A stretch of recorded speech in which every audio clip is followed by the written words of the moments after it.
Hi, this is Habiba. In this session, we are going to run Bootstrap for our measurement model. In our reflective model, WE is the main endogenous and dependent variable, while GD and ED are main exogenous variable. This model is the reflective model, as we can see that all the indicators are directing outward from the latent variable towards the indicator, which shows that this latent variable GD reflects itself through these indicators. Let's calculate the PLS algorithm first before running our bootstrap. As we have the reflective model, we can get the robust results with consistent PLS algorithm. Let's start the calculation. We can see that the consistent PLS algorithm perform a correction of the reflective construct's correlation to make a result consistent with the factor model. Let's select factor in the partial least square option. We are not concerned about the data groups and weighing scheme right now. Let's start the calculation.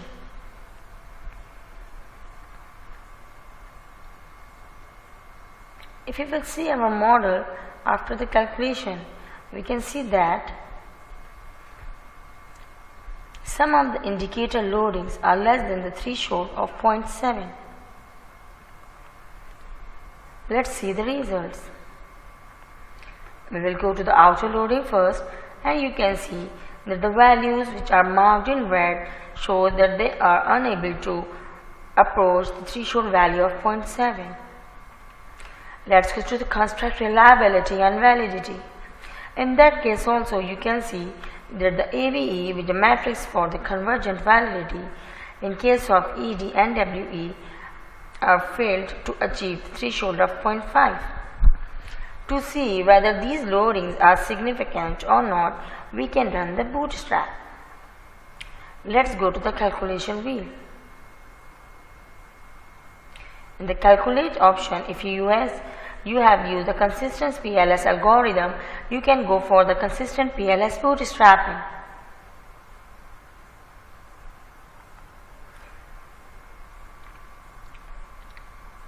This option run by using the consistent PLS algorithm.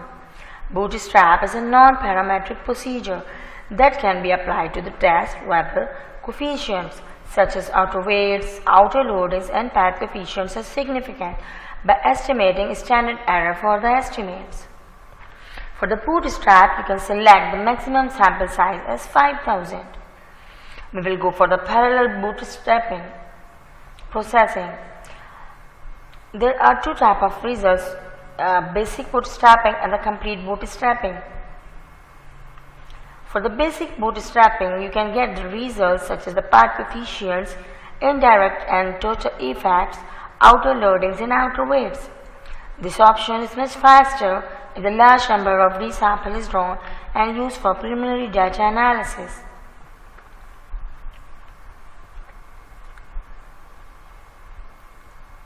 While in case of the complete bootstrapping, you can get other results also besides those basic results. You can get average variance extracted, AVE, composite reliability, Kronberg alpha and heterotrait monotrait ratios, significance. It uses a Bollenstein type bootstrapping for the goodness of its measures. But this option needs more time to compute the results. For the confidence interval method, we will go for the default selected method, that is bias corrected and accelerated bootstrap method, as it is the most stable method that does not need excessive computing time. For the test type, you can choose the one tail or two tail test depend upon your hypothesis. That is whether your hypothesis is directional or non-directional. For the significance level, you have to specify the significance level of confidence interval computation, which is usually 95% or 0.05 for the human behavior. Let's go to consistent partial least square option. You have to connect all latent variables. We will select path here and leave the maximum iteration and stop criteria on default. So let's start the calculation.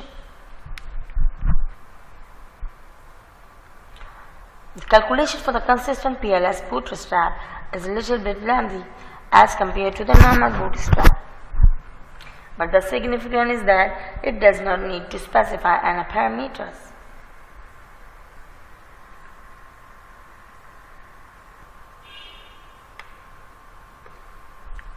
Now our calculations are done and we can get the results for the path coefficients, indirect effect, specific indirect effect, total effect, outer loadings, outer weight, as well as the significance values for the R square, adjusted R square, F square, which shows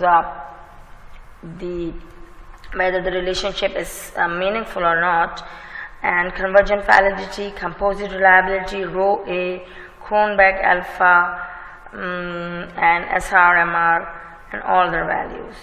And you can get the values of the R square, which shows the explanatory power of the model, and F square, which shows the meaningfulness of the relationship.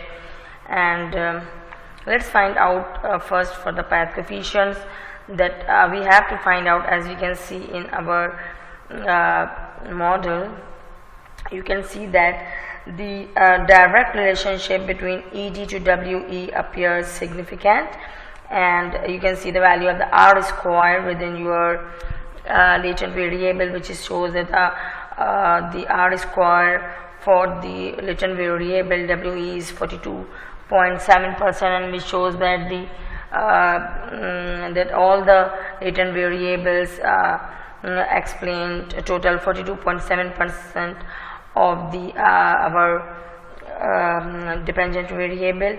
And you can also see that this is only the direct relationship which is valid, where in case of the GD there is no significant direct relationship between GD and WE.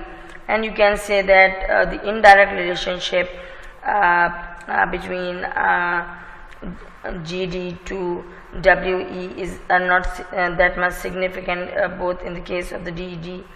And let's find out. We can see our results. We can go to results.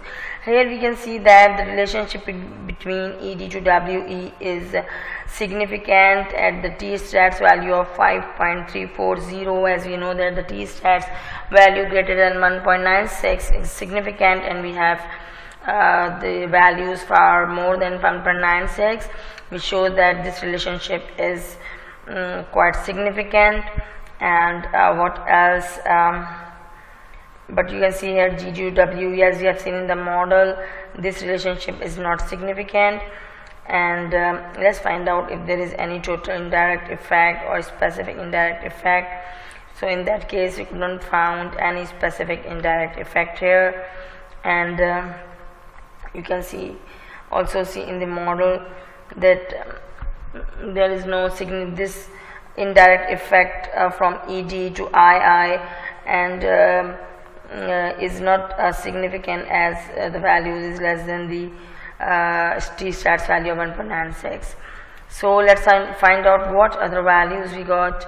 Let's go for the outer loadings. As we have mentioned earlier, we have some issues with the outer loadings, especially for the WE, and you can see that all those outer loadings appear significant. So this shows that if we have increased the subsample size, these outer loadings will be significant. What another issue we had in our measurement model before, it was about the AVE. Here we can see that the AVE, which was earlier in case of the measurement model, those were less than the threshold 0.5, but these values appear significant with the T-stats value more than 1.96. So this is the significance of bootstrap, that you can get to know that whether those outer loadings are significant or not. And let's see the other values. Outer weights you can use in case of the formative model, and but in case of the reflective model you can go for the outer weights. You can go for the R square also. Here you can see that the R square for our main endogenous variable WE is significant at T-stats value 2.54. And as we have multiple independent variables, we can go for the adjusted R square, and we can see that adjusted R score is also significant for all of the dependent variables, especially the main dependent variable or endogenous variable, which is WE. Let's go to the F score, which shows that the relationship is meaningful or not. You want to see the relationship which was appear significant after in the bootstrap, and that is direct relationship between the ED to WE, is whether it's meaningful or not. So here we can see that yes, this relationship is meaningful also, and the direct relationship between the GD and WEs appear insignificant. For AVE, we can see that all those have approached the values of 0.5, and composite reliability, we have rho A values, Cronbach alpha, all those values appear significant, and SRMR values also, it's a 0.0087. So here we can see that the significance of the bootstrap is that you can get the significance because of SMART PLS increase the subsample size, and it shows that these indicators loadings are significant. So after that we will next session we will assess our structure model on the basis of these values. Thank you.